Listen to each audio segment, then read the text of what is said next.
ecozone for my project because I have always been interested in the western part of Canada, and I just absolutely love the weather there is in British Columbia. So this is my presentation. So this is just my presentation outline. I'll go through all 6 topics in this presentation. Location, the exact definition being a particular place or position. Originating from the Latin word locare, location is a pinpoint of a specific area. Location has 2 major branches, absolute and relative location. The Pacific Maritime Ecozone lies along the coast of British Columbia and on the Alaska border. The Pacific Maritime Ecozone is on the west coast of Canada. Here you can find the rainiest weather, the tallest trees, and the deepest fjords in the city. This is a picture of the Pacific Maritime Ecozone so you can get an idea of where it is and what it looks like. Absolute and relative location. These are the coordinates of Victoria, Vancouver. Victoria is the capital of British Columbia. The Pacific Maritime Ecozone lies by the western side of British Columbia with the shared border of Alaska. Climate.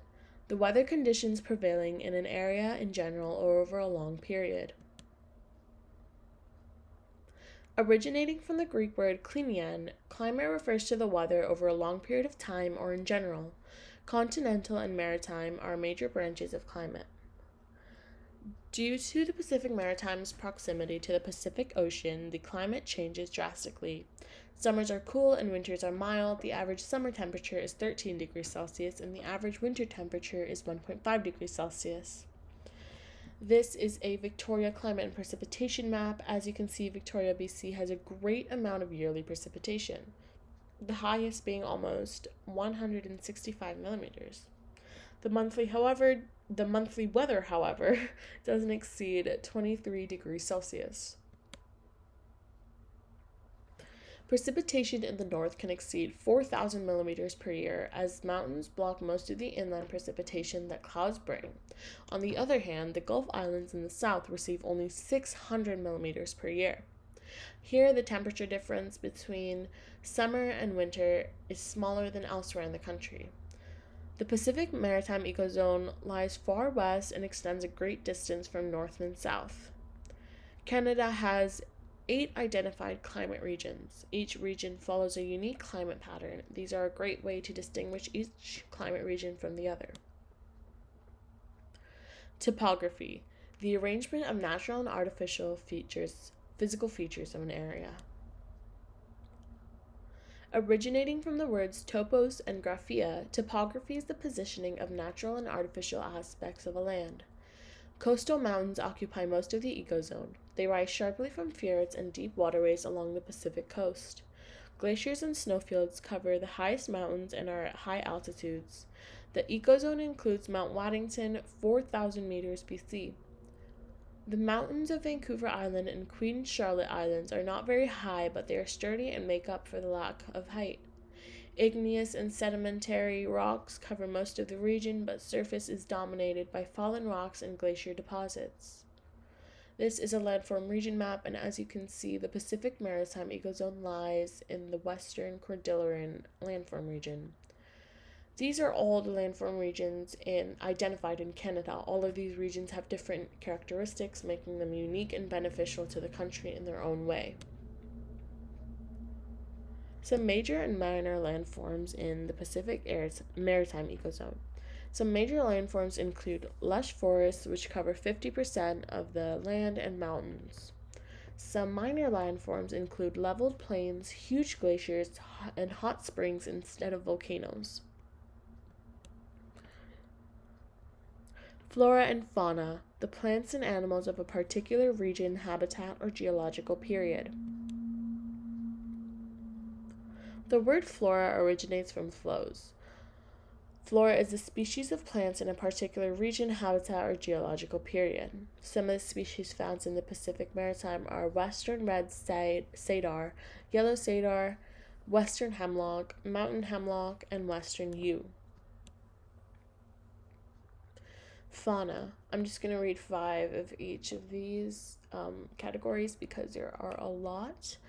Mammals. Some mammals include black-tailed deer, mule deer, elk, moose, and caribou. Some birds include northern pygmy owl, northern saw-whet owl, short-eared owl, long-eared owl, and turkey vulture.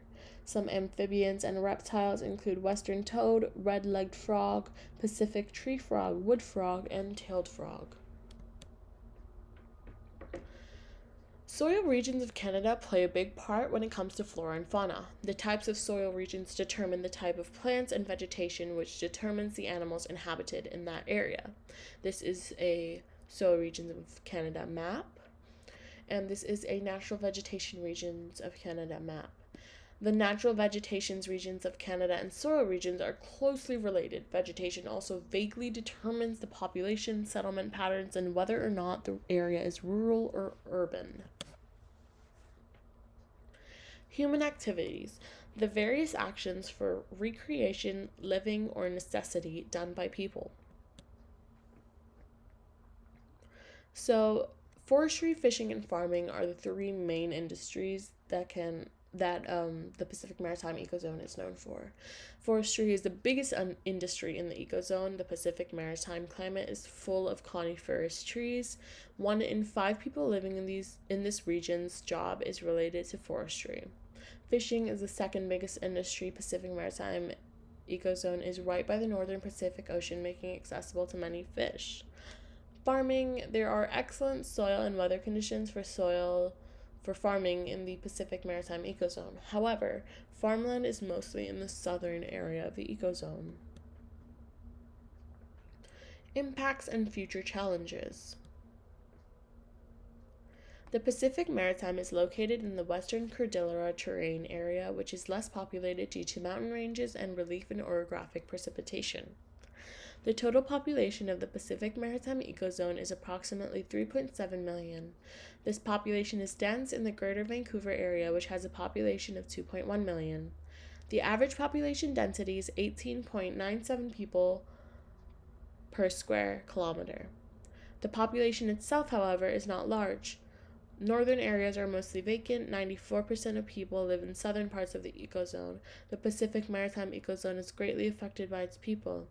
The population continues to grow at a rapid pace, and as a result, the urban growth has deprived the ecosystems in the areas with large population.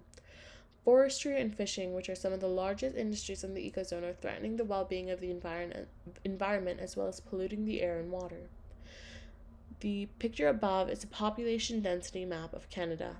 If you look at the Pacific Maritime ecozone, you can easily tell the southern part of the ecozone is far more dense than the northern part of the ecozone. Right here.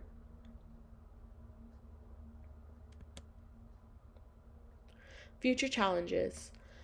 As the resources in the Pacific Maritime ecozone are being used rapidly, a large problem we may face is the deletion of resources. When they cannot get more of their own resources, they will have to buy resources from other parts of the planet, which will cause an uprise of costs. Another challenge the Pacific Maritime ecozone is inclined to face is the lack of affordable food.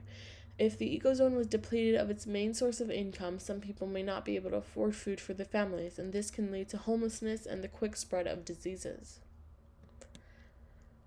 These are the references I used for my slides, and thank you for listening. I hope you enjoyed, and yay!